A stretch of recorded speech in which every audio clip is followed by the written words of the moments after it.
What's going on, everybody? Welcome back to another video, and today I'm so excited to bring you this video. Real quick, just want you to see what we have here. This is indeed a strut tower brace. I know there's always debate, are these necessary, blah blah blah. It can't hurt as far as I'm concerned. Prove me wrong, don't at me, bro. So, you know, I think one of the main things is that this is gonna look good. It adds, you know, some level of contrasting. It adds some color in an area that doesn't have any. It's just a part. You know how as car guys we just like things. These are things. That's a thing. So we're gonna put it on. Real quickly, this was ordered on a forum. I'm gonna try my best to give the information. I'll give the name of the forum and the guy's username below in the description.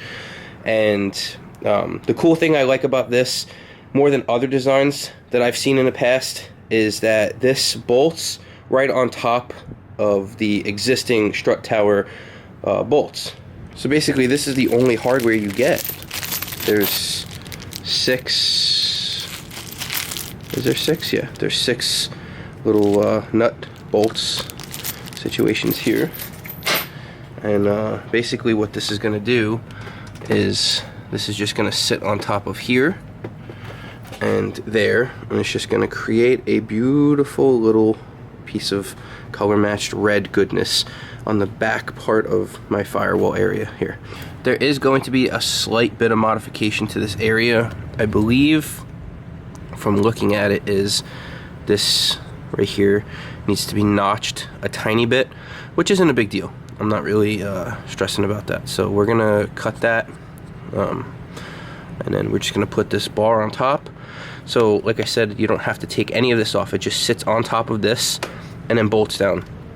Now, how effective is that versus something being solid mounted? I don't know. That could be, you know, a topic for debate. It really could. But for me, you know, as long as it doesn't perform worse and it gives me some sort of stability and it looks good, you know, I can't really complain.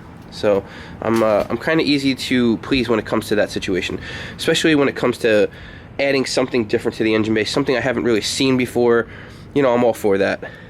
Real quick though, I do apologize if I sound like complete shit. My throat is killing me.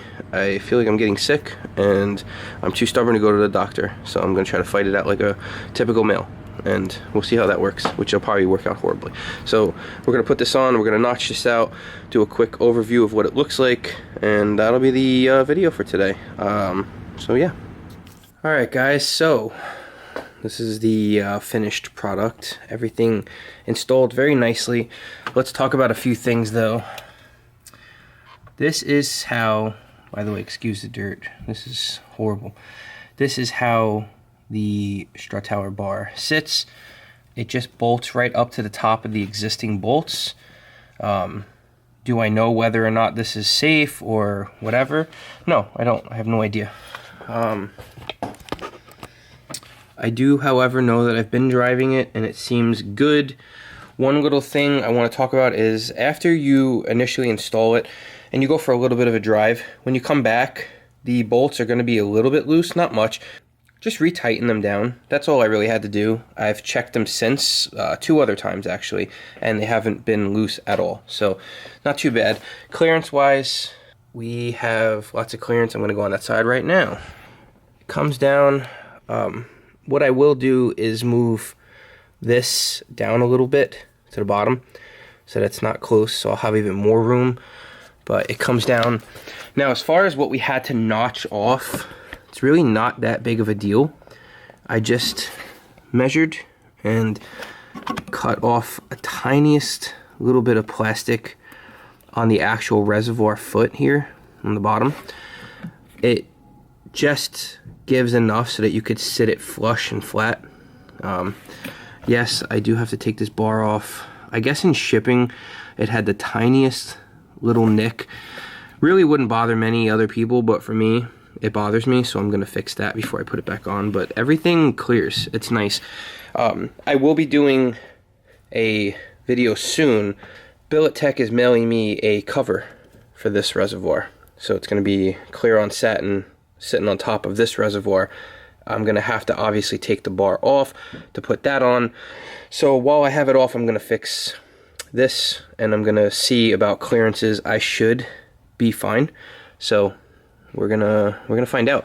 I think it'll clean it up a little bit. I do have a plan of doing the tanks on this vehicle, so I think what I'm gonna end up doing is, instead of doing this tank like the other tanks, I'm gonna do this a little bit different, a little bit special, because it's gonna have a sexy little billet tech piece on it. So this is just a work in progress, but as of right now, I really do like it. Now let's talk about impressions real quick. It's kind of hard. I think it's a very subjective thing. Is it worth it or not? When I first drove it, I guess because it was settling, it did feel slightly weird. I felt like I was hearing a little bit more of a popping noise. So maybe when I tightened it down a little bit, it was fine. But going forward, the only way I can kind of explain this change is that if you opened up performance pages and changed the suspension, and instead of it being on street, you have it on sport or track. So you know how nobody really wants to drive in those settings. I guess some people might, but it's just too aggressive. It's too bumpy. This definitely stiffens things up. You feel the road a lot more. Now, I've gotten used to it, but there was slightly more vibration, like noise, road vibration, whatever that acronym is for that. You do feel and hear a tiny bit more, but again, this is a performance vehicle, so I do want a little bit more feedback. It doesn't in any way, shape, or form change the ride. I was on the highway and it was driving perfect. I had no problems. Now, this person that I bought this from is on forums, so I don't have an Instagram or a YouTube to post. I will show you how to contact him if you did want to purchase one of these on your own. I got this, again, color matched, and the color match came beautiful. The welds and everything on this, it's a really nice piece. I'm not gonna lie, it's a very nice piece.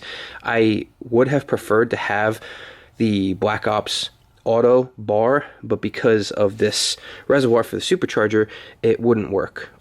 Maybe down the line he'll come out with something, but for right now, this does the trick. It looks good. It's functional as far as I'm concerned. It does stiffen up the front, and it feels good. A little bit more confidence driving, a little bit more rigidity into the front, so I like it.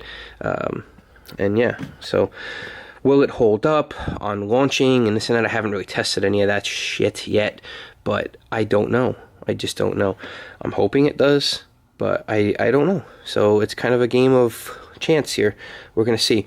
I'm going to show you right now how to get in touch with this gentleman. This was like $350 to $400. I forget what the price was. I know that sounds horrible, but I don't really look or remember about prices too much. I don't know. It's just a bad habit of mine. I'm going to show you how to get in touch with him. So the easiest way is to show you from my comments. This is how you get in touch with him on jeepgarage.org.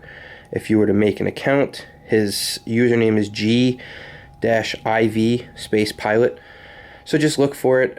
I guess that's the link. If you want to pause the screen, write it down, you can actually go there for the strut bars for the Trackhawks. So that should take you right to that. And that's about it. So I'm pretty excited. It looks great. Everything's starting to come together. I have quite a bit of things coming to do. We're heading into fall and winter and whatnot, and you know, with a newborn and stuff, my main focus is going to be the babies, but I'm going to be doing the projects on the side. So by spring, this should be a completely different setup. So I'm looking forward to it. It's going to be awesome. There's just one more look. As you can see, it's a very well-made piece. I'm very impressed. I really am. I took a chance, obviously, but now when you order it, you don't really have to take a chance. You see what it looks like. Look at just look. The base, everything. It's smooth, it's nice. The only thing is, obviously, from torquing down the paint here, if I pull this, it'll bubble and come off. That's kind of unavoidable as far as I'm concerned. I just hope it doesn't start rusting and whatnot, but I'm going to keep an eye on that. But everything was nice. Shipping wasn't the best because the box had a small hole in it, but that had nothing to do with him. I'm sure that was the shipper. But overall, my experience is good with this, and I think if you are in the market for this and you have a Trackhawk, I would say pull the trigger, get it color match, get it, do whatever color you want. You get it lime green, whatever you want. But I think it's pretty cool for you. And let me know what you think about that in the comments below. So thank you so much for watching. If you are new to the channel, please consider subscribing. If you're an OCD OG, I love you. Thank you so much. And I'll see you guys on the next one.